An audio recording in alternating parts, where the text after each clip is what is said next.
I just wanted to touch on this. This one is El Negrito, Poeta Mexicano. You know what I'm saying? This is the spirit of Mexico, the indigenous spirit of Mexico, El Negrito. This is by Hector Gonzalez. You know what I'm saying? We got into the other day real quick on how who El Negrito was, but we're gonna do it more. It says how El Negrito saved Mexico from the French. In the capital city Almedia, where his stage plays that included El Negrito Poeta throughout the 19th century, the vendors in the archway in Puebla sold hand puppets of El Negrito Poeta. The poet's popularity in history and folklore probably extended to the public. Nevertheless, at first glance, El Negrito's appeared an unlikely and curious champion in the land of the great indigenous culture and nation of a so-called cosmic race forged from the mixing of American and European peoples. Two explanations obtained. First, the drama demonstrated the ethnicity could less the clothes and the behavior of Negrito dressed like a quintessential Mexican, spoke like a quintessential Mexican, and acted quintessentially Mexican. So he made his pigmentation irrelevant. This puppet implied that the opportunity existed for individuals to mold their identities rather than live out the condition in which they were born. It represented the possibilities offered by liberalism, especially the opportunities and obligations faced by every person. El Negrito, which the Virgin helps to defeat the French. The marionette showed what one person with tentative daring and courage could do. A second factor bears on the situation. By accepting El Negrito, the audience rejected a European symbol of Mexican people. They rejected the mestizo, the living product of European subjugation of the indigenous people. They rejected an indigenous figure because Benito Juarez had become the Indian symbol of the nation, leaving no political space for another. They rejected we show note of a woman because of a mid-century gender views. El Negrito, in the circumstances of time, offered the significant alternative to the other ethnic choices. In identifying El Negrito as a personification of the people, the audience chose a paradox symbol with racial overtones. He can be compared to another black puppet, which is a completely different character, who also at a roughly the same time in English theater, the British puppet lacked the power of speech and could only mutter "Shalabala" in 1836. The character became known as Jim Crow after the popular song sung by Tom Rice, an English minstrel. On the contrary,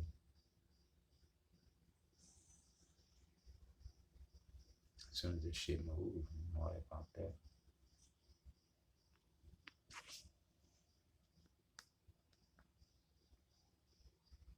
Okay, we back. All right. On the contrary, the Mexican marionette spoke eloquently and acted bravely. The puppeteers often indicated class or social importance by the size of the puppet, and El Negrito always appeared equal size to others.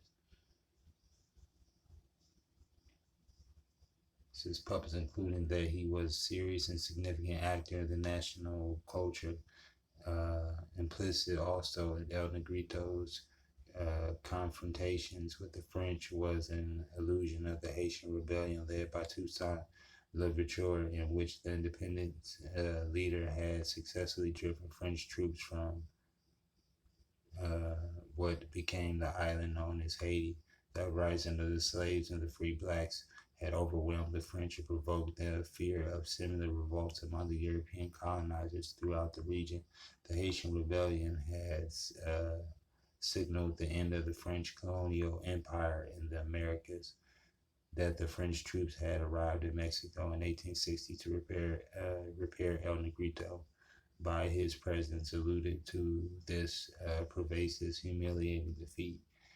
Thus, apparent allusions mocked Maximilian's international policies that contained racist characteristics. The emperor extended diplomatic recognition to the Confederate States of America fighting to preserve slavery. Fighting, do y'all hear what they just, come on, man, that's straight bullshit. As we know, that we was fighting on both sides to protect our land. The people in the South had land. It wasn't fighting for the ideals of slavery. Uh, Shit, if you got time, go check out them Carrie May's slavery videos, and you know what I'm saying, to get your mind right. Ain't no reason to argue about it.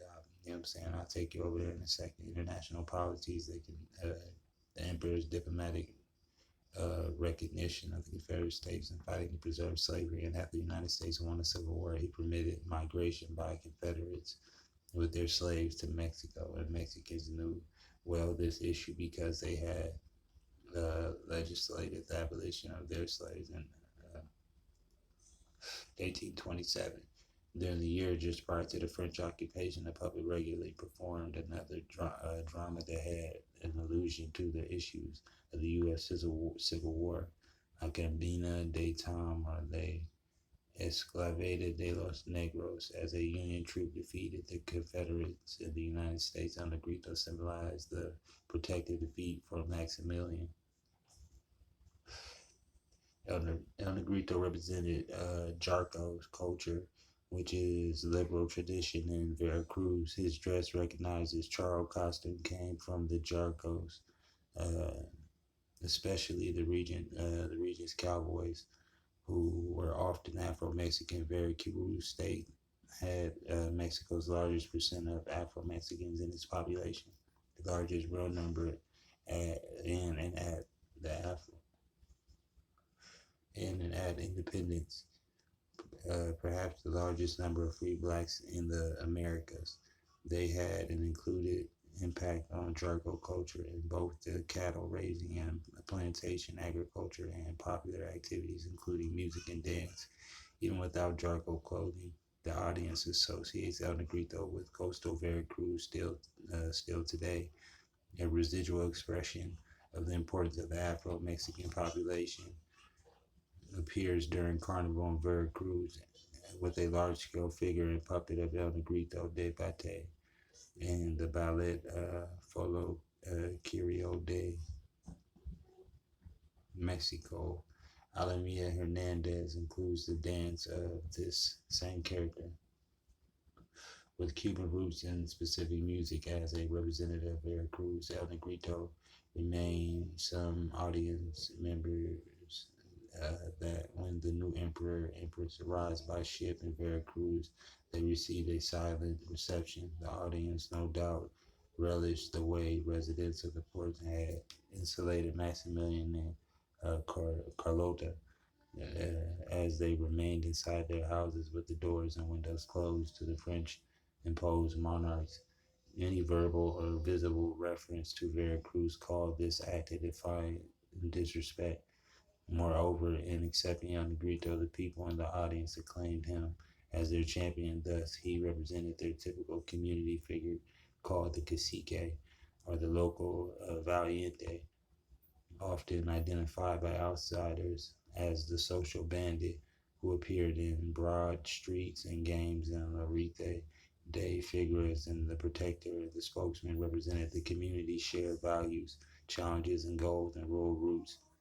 And most often but not a political or a bureaucrat, but the individual known for wit, strength, and courage. Generally, these valiant or local heroes held few political offices and party affiliations, but like the militiamen of the era, they served the community. Nevertheless, as an Afro-Mexican, El Negrito continued to cause disquiet, reflected the typical Mexican discomfort with the ethnicity, especially questioning of the pigmentation. The puppets, newspaper reporters, and recorder audience reaction always referred to the black puppet as a diminutive, never as El Negrito, which would leave no doubt about the character as a black adult rather than a diminutive form made ambiguous. The skin color, perhaps a little black, They projected a certain patronizing attitude at the same time that the term expressed endearment.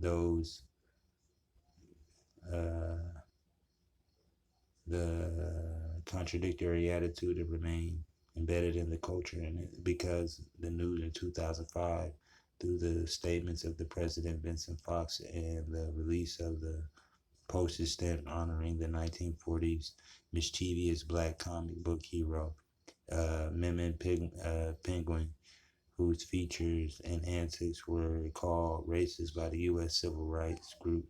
President George W. Bush declared the stamps offensive with no place in today's world, and civil rights leaders Reverend Jesse Jackson wanted the Mexican government to remove them from circulation. Sixto Valencia, the Amendment cartoonist, declared, "I drew him without intending to."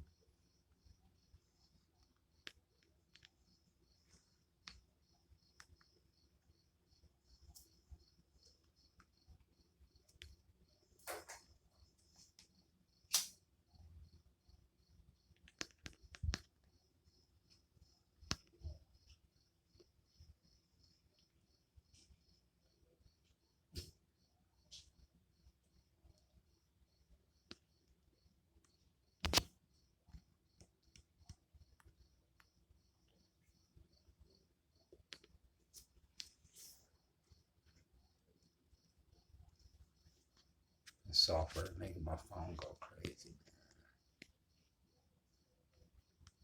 Sometimes I be screen recording, they won't let me move. All right, I guess we tap back in.